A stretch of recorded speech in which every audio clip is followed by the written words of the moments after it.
Welcome to my channel. I'm D Love. My channel is D Love. I'm just going to get started with a read this morning. I'm using Aleister Crowley and Lady Frida Harris's Thoth deck this morning.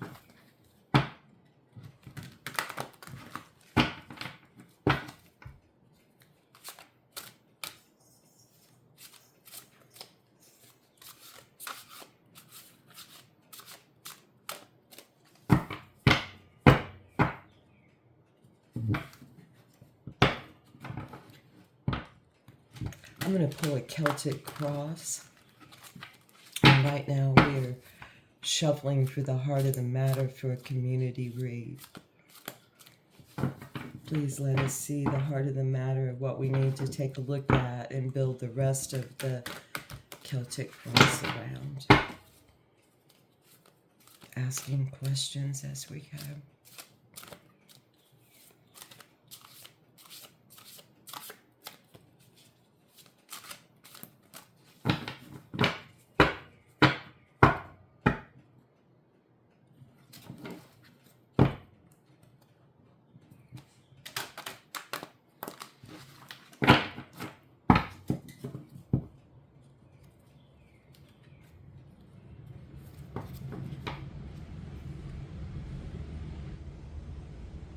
The devil and the lovers are on the bottom of the deck.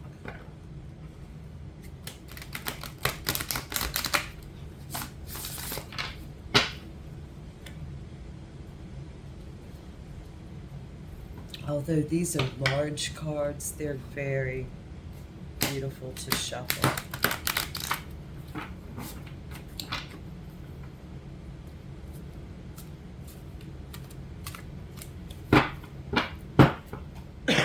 Excuse me.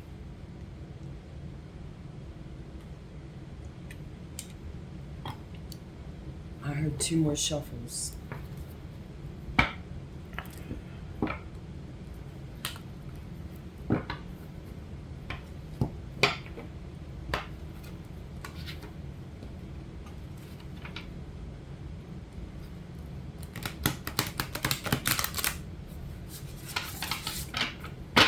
That's fine.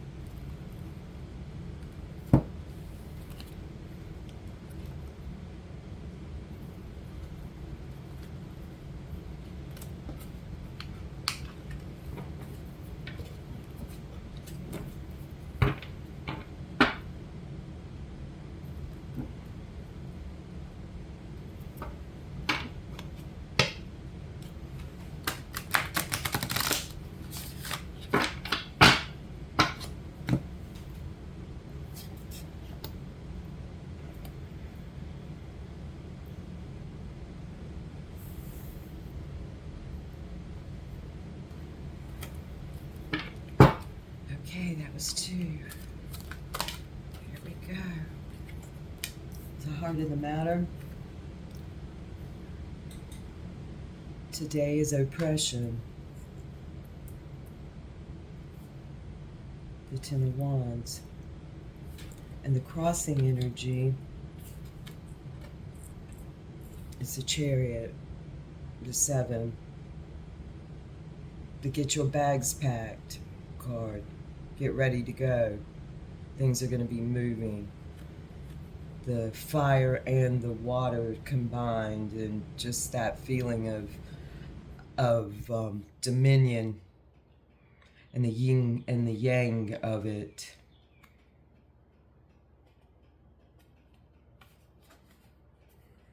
The golden chariot person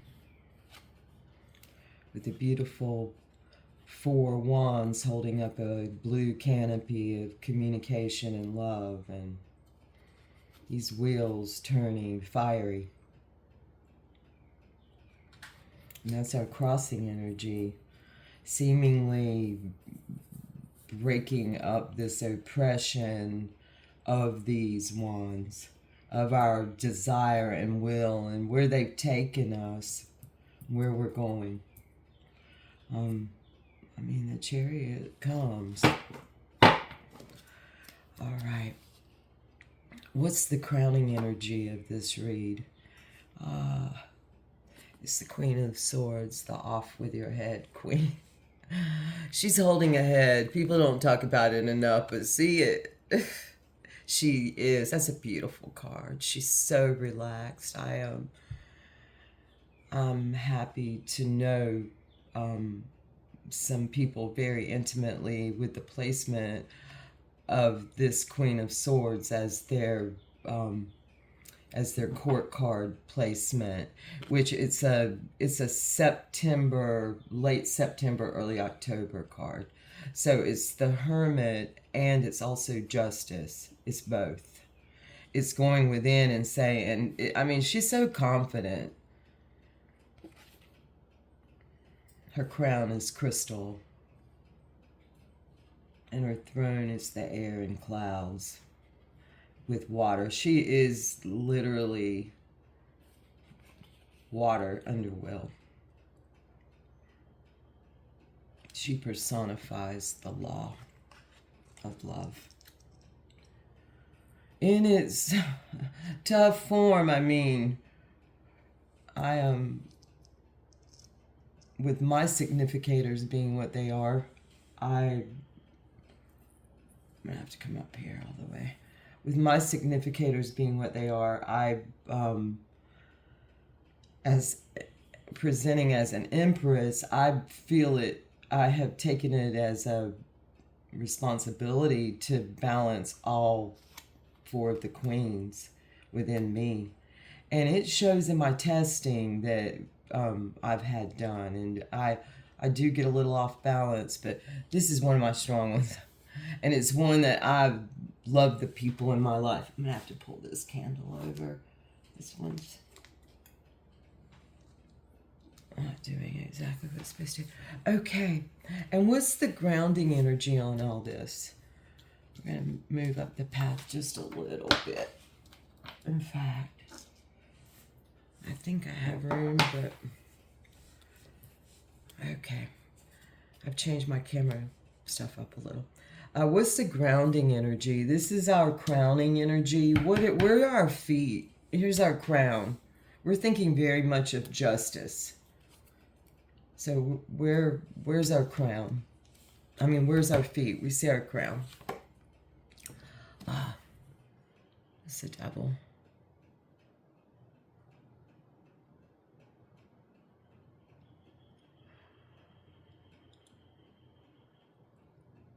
Creator, destroyer, neutralizer, all.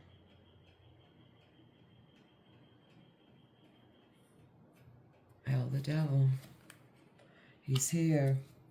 He's a wonderful, wonderful interviewer, interviewee, and he's a wonderful person who represents, you have the right to remain silent, or a being that represents that, and more. Just encompassing so much of the, so many, just us as polar beings, with only the limitations that we accept and have accepted, and laws of the universe, and laws of this planet. So that's, I think of maritime law. Get a basis for, of understanding of the laws. And go to him. Where are we going through? Another queen, another beautiful queen, the queen of discs. Notice she is the queen that has her back turned in the Thoth. Her head, you see the side of her face, but she is in a certain amount of dominion here. Her circle, she is going to rule her circle according to dignity and for whatever it for whatever it's worth. I mean, she's going to purvey everything, and she's a very good manager. She keeps things, she's orderly, earthy. She can keep things in a certain amount of order. She also can be a very, I use she, not gender. This is not gender. This is a feminine, a largely feminine,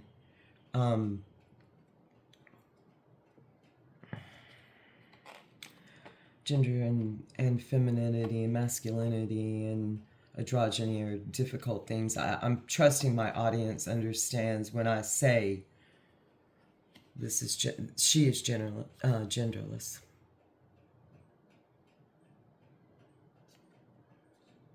She got a goat. Okay, I'll just lay that there. All right, where's all this leading? I mean, there's oppression. Where's this taking us? To magic, to the magus, to really taking a good look at ourselves, our tools. You know, your toolbox is really not my business unless you come to me and say, is there something in my toolbox that, you know, maybe I could hone, or unless you ask me for your help specifically talking about your toolbox, it's not my business, and neither is mine yours.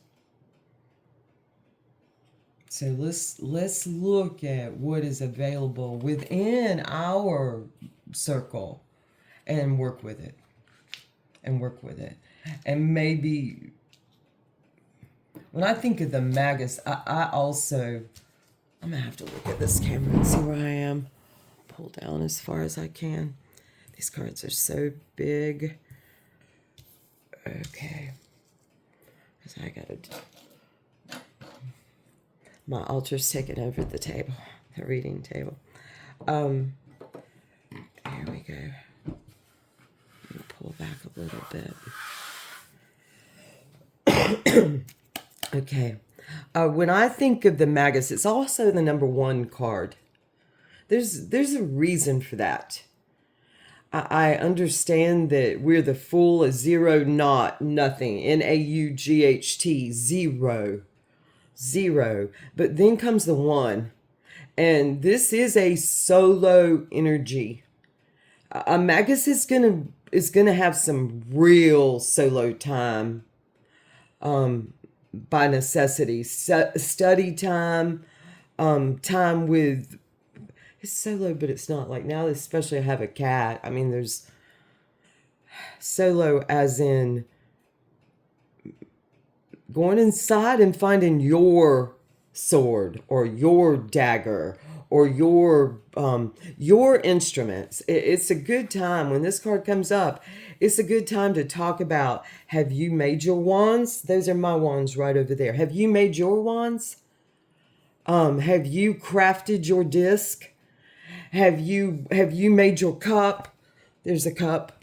Have you provided yourself with your toolbox, leaning not unto another? If you truly seek to be a magus, have you done your deal?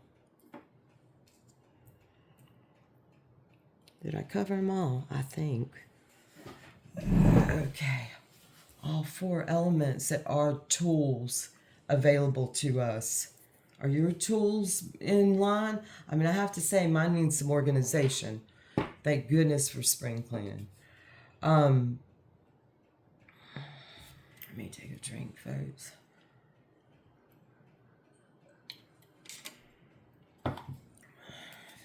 Okay, we are the knight, or in this deck, the knight, but it's actually the king of wands. So we are fire. We're on fire right now, folks.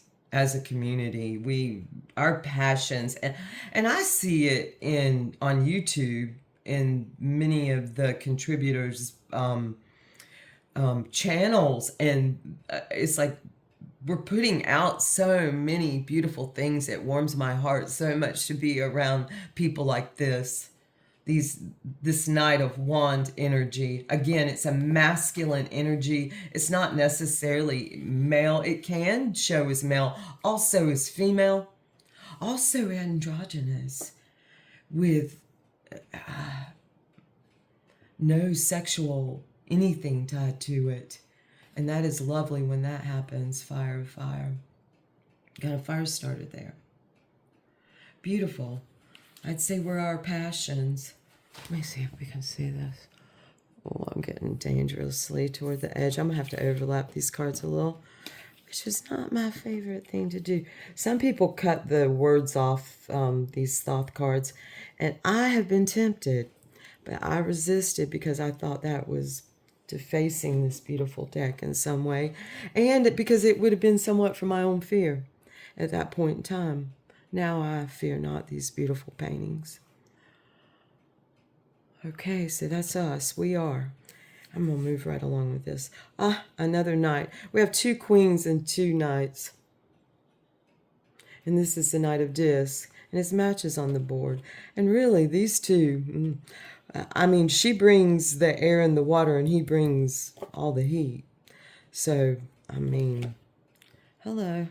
I love this card. This is a late, excuse me, yes, it's a late Scorpio, early, I don't know the dates right off the top of my head, but late Scorpio, I think maybe 30 degrees Scorpio to 30 degrees Sagittarius on the wheel.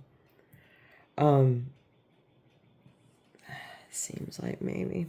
Oh, well. Anyway, this is a hot energy. It's a Scorpio and represented by Sag. And this is late August and September. So I want to say again, either 20 or 20 degrees Leo. So it's late Leo, early Virgo card. And this knight encompasses all. He is all the elements rolled into one. He's a beautiful knight. Fiery. He does the do. He's got the juju. I love his helmet. And his horse is beautiful. Okay, well, so this is I didn't define this card as far as placement. This is our energy. I'm going to cover these guys up a little bit. This is our energy, our weather, our internal and external weather, what we walk around like vibing. So we walk around chin up, confident, helping others. They're living up to what our own tenets within. And it naturally radiates and outward, as you see in this beautiful card with the sun, happiness. Wow. We have another knight coming out, and I know this one quite well. This is my significator. This is late Taurus, early Gemini. And this is the night that is about like truth and justice, and he elevates. I use he again. I'm a female, yet I feel I often am this. I'm usually this energy, actually. He elevates desires and passions. He's a flyer.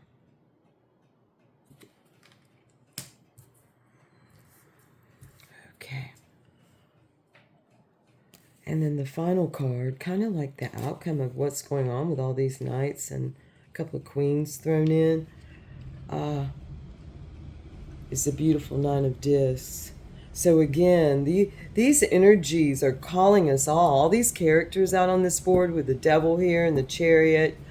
I mean, there is going to be a gathering. That's a crossing energy. There's going to be, we are all going to come together, and there's going to be some traveling, and there's going to be movement and gathering. There already is. But it's necessary for all of us. I mean, she's looking that way because it's necessary. And she's sitting there crowning, saying, it's time, come to me, let's talk. But no, you're going to get the truth. And it might include a little cutting off of some thought process that is unnecessary. Or it may be necessary. It may be necessary, and she's sitting there holding the head saying, I made a mistake right here. I cut that head off prematurely. And from this, we'll gather gain. And this is also a what I would consider a singular energy. It's the 9 becomes the 1, and it's calling us back to our toolbox. Beautiful, beautiful card of gain. So we're gaining momentum, and things like that are once we get going, as in this beautiful read, it's hard to stop. This card popped off. We're just going to look at it. Beautiful. Oh, it's a 2 of Cups. I'm going to put it right here beside that. Okay. Our advice on the bottom of the deck is power. I'd say I always think plug in when it comes to this energy. It reminds me of a breadboard. That electricians use. And it is power. And it is the structure of discs. It's the structure of the manifestations here on this planet. I had a bit of a conversation, and this is a table. Let's say this is a table, but it's a table that has to be built. It's going to hold everything. It's going to hold our center. There's a place for it. Okay, it's got power lines. It's going to hold everything. That table really has to be well thought out in each of its components and balanced. All of this growing at the same time. I mean, if this side only grew, it may be for a specific purpose. That's our plan, and we do it that way. However, if we're growing if we're going to continue to grow on our foundation here, it's best to do it in a balanced way. Which brings me quickly to Gurdjieff. I've way gone past the 15-minute mark, but I'm gonna read him just real quickly. I'll turn up this light a little bit.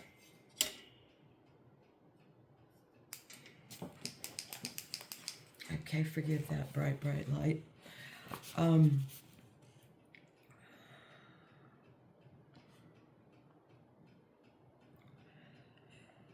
Is not the fourth way, this is a question, this is the fourth way by P.D. Ouspensky, and he's interviewing Gurdjieff. Okay. Is not the fourth way actually very much the most difficult, owing to continual choice in, let me see, entailed. I think I've already read that. I have. Forgive me, folks. I'm going to move back over this.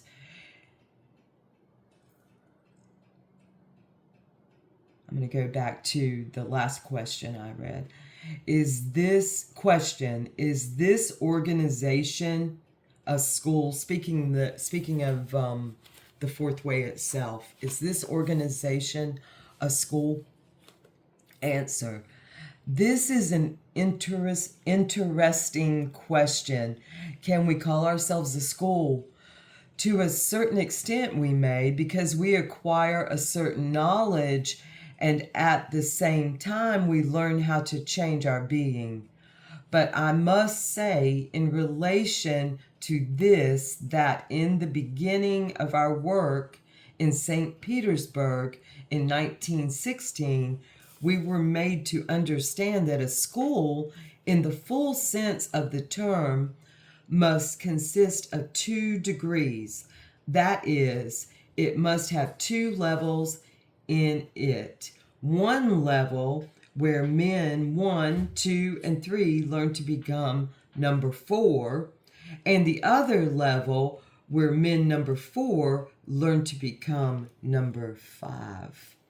If a school has 2 levels, it has more possibilities, because a double organization of this kind, for ears to hear, seriously, if a school has 2 levels, it has more possibilities, because a double organization of this kind